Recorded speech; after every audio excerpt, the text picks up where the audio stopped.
আসসালামু আলাইকুম সম্মানিত ভিউয়ার্স, আশা করি সকলে ভালো আছেন। আমিও ভালো আছি আলহামদুলিল্লাহ। আজকে যে ভিডিও টপিকটা আপনাদের সম্মুখে নিয়ে আসছি সেটা হলো, আমরা অনেক শখ করে এরকম এলইডি টেলিভিশন শোরুম থেকে কিনে আনেন।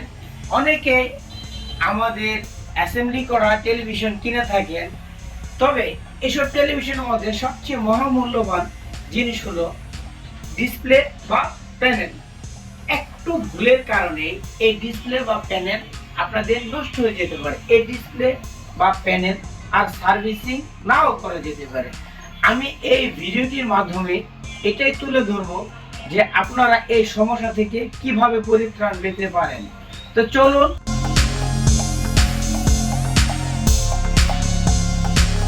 এলইডি টেলিভিশনের ক্ষেত্রে বিশেষ করে যে ভুলগুলা প্রধানত বাসা বাড়িতে করে থাকে সেটা হলো যে এরকম কাপড়ের টুকরো নিয়ে পানিতে ভালোভাবে ভিজিয়ে এমন ভাবে পরিষ্কার করে যে এই পানিগুলো এই নিচের দিকে যেতে থাকে।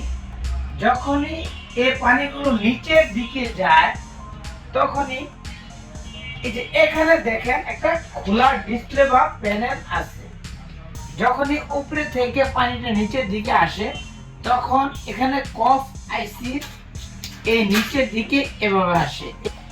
গ্লাসের ভিতরে অনেকগুলো লাইন থাকে, এই লাইনগুলো জ্বলে যায়। এই লাইনগুলো জ্বলে গেলে এইগুলা সাধারণত রিপেয়ার যোগ্য হয় না।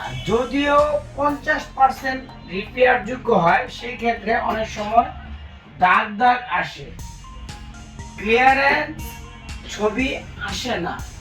সেই ক্ষেত্রে আমার সাজেস্ট থাকবে আপনারা এই কাপড়ের টুকরো দিয়ে এমন ভাবে পরিষ্কার করুন পানি বা লিকুইড দিয়ে, যাতে ওই পানি বা লিকুইড গুলো এই গ্লাসের মধ্যেই থাকে, যেন নিচের দিকে না যায়, গ্লাসের মধ্যে শুকিয়ে যায়। এমন অবস্থায় আপনার এই ডিসপ্লে প্যানেল সুরক্ষা থাকবে, নষ্ট হবে না। আশা করি এই ভিডিওটির মাধ্যমে আপনাদেরকে এই সমস্যা থেকে পরিত্রাণ পাওয়ার জন্য বুঝাতে পেরেছি। ইনশাআল্লাহ সকলে ভালো থাকবেন। আসসালামু আলাইকুম।